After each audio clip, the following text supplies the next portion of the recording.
Hello students, तो next है question number 2। देखो, when two known resistance R and S are connected in left gap and right gaps of a meter bridge,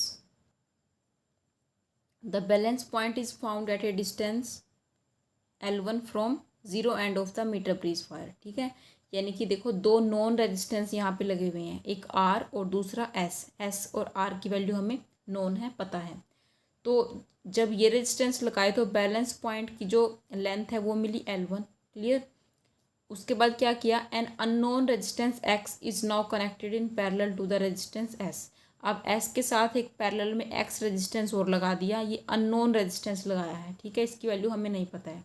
ठीक है, तो balance point is now found at a distance L2 from the zero and. अब की बार जो balance point हमें मिला, null point जो मिला, उसकी पोजीशन चेंज हो गई, अब वो L2 डिस्टेंस पे मिला है। ठीक है, obtain a formula for X in terms of L1 L2 and S। यानी कि जो अननोन रेजिस्टेंस हमें S के पैरेलल में लगाया है उसकी वैल्यू हमें फाइंड आउट करनी है। किसकी टर्म्स में? L1 L2 और S की टर्म्स में फाइंड आउट करनी है। ठीक है, जितनी बड़ी स्टेटमेंट दिख रही है उतना ही इम्पोर्टेंट भी है ये न्यूमेरिकल। ठीक है, तो देखो ये है इसका सर्किट डायग्राम। ठीक है, बैटरी ये होगी की, ए और सी के बीच में वायर है 100 सेंटीमीटर का, आर नोन है, एस नोन है, एक्स क्या है? अननोन है। तो एक्स की वैल्यू ही हमें यहाँ पे फाइंड आउट करनी है। ओके, तो देखो जब आर और एस कनेक्टेड थे तो बैलेंस्ड कंडीशन में क्या होगी? स्लाइड वायर ब्रिज का फॉर्मूला लिखो। ओके, तो कितना फॉर्मूला होता है देखो, when two known resistance R and S are connected,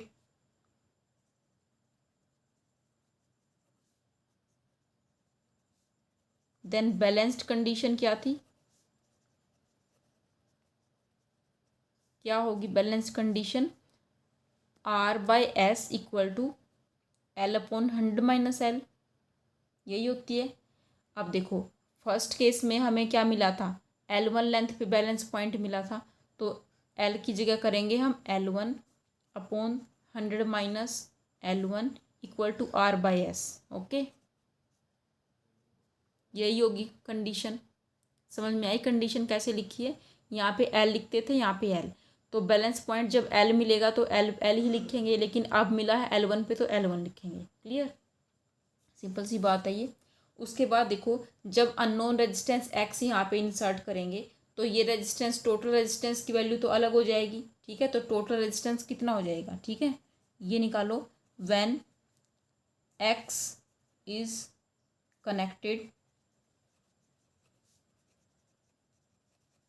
parallel to S, then total resistance कितना होगा? सपोज उसको हम ले लेते हैं S डैश, तो 1/S dash is equal to 1/X plus 1/S।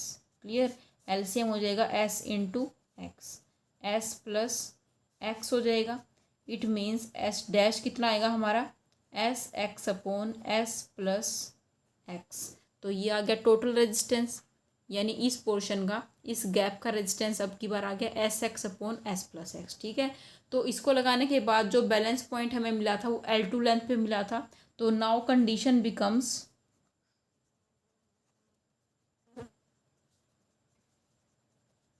L1 की जगह हो जाएगा L2 100 माइनस L2 और R अपॉन S। S की जगह अब लेना है S डैश, यानी कि S एक्स, और नीचे डिवाइड में S प्लस एक्स है तो वो चला जाएगा ऊपर S प्लस एक्स। ओके, ये समझ में आगे कैसे लिखी है सेकंड टर्म?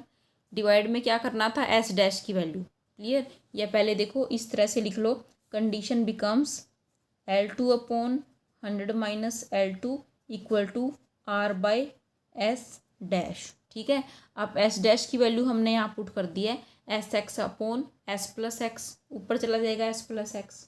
क्लियर है अब? ओके, तो this is the second equation. Okay, अब क्या करो देखो, divide equation second by first.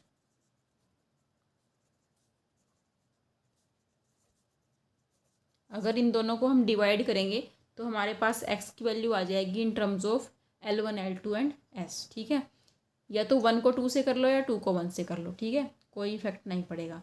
तो 2 को यहाँ पे हम 1 से कर रहे हैं, यानी कि देखो लेफ्ट वाला लेफ्ट की साइड डिवाइड करो। लेफ्ट में क्या है यहाँ पे L2/100 माइनस L2,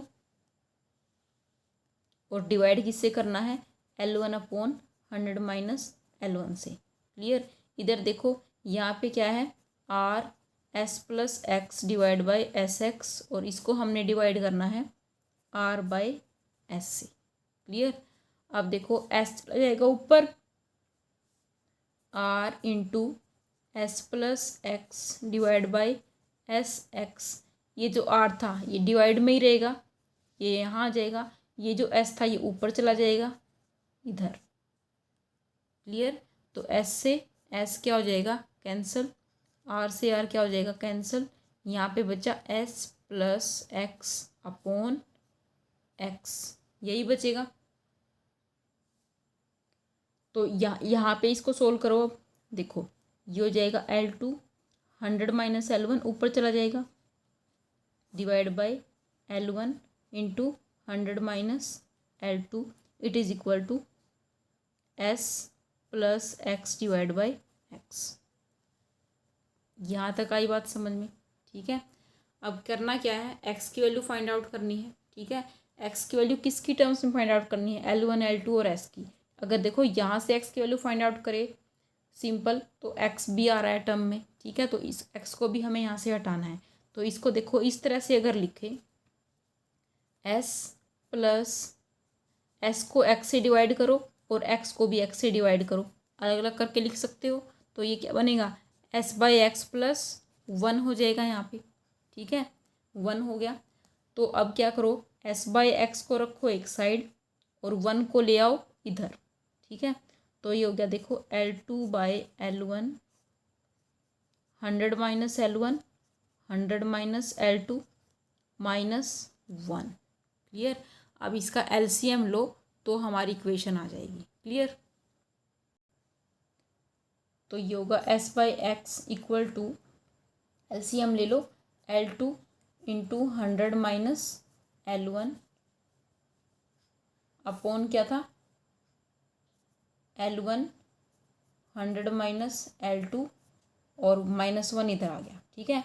तो देखो LCM लेने के बाद क्या होगा S/X इक्वल टू ये हो गया L2 को 100 से मल्टीप्लाई करो तो ये हो गया 100 L2। Clear. 100 L2 minus L1 L2। Clear.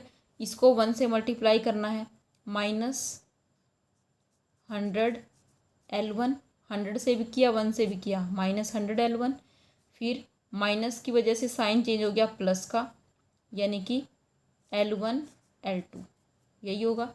और डिवाइड बाई LCM क्या है इसका L1 100 माइनस L2। क्लियर। आराम से करके देखना यही आएगा इसका। अब देखो L1 L2 कैंसिल, S/X क्या बना 100 तो कॉमन है, यहाँ पे बचेगा L2 माइनस L1 और divide by L1 into 100 minus L2 बच गया। क्लियर। अब फाइंड आउट क्या करना है X की वैल्यू, तो X को रखो इधर, इधर ले जाओ, बाकी को इधर ट्रांसफ़र करो, ठीक है। तो ये हो गया S into L1 100 minus L2 upon 100 L2 minus L1। Clear. तो S की वैल्यू नोन है, L1 L2 की वैल्यू नोन है, तो यहाँ से हम अननोन रेजिस्टेंस की वैल्यू जो है फाइंड आउट कर सकते हैं। समझ में आया फॉर्मूला सभी को।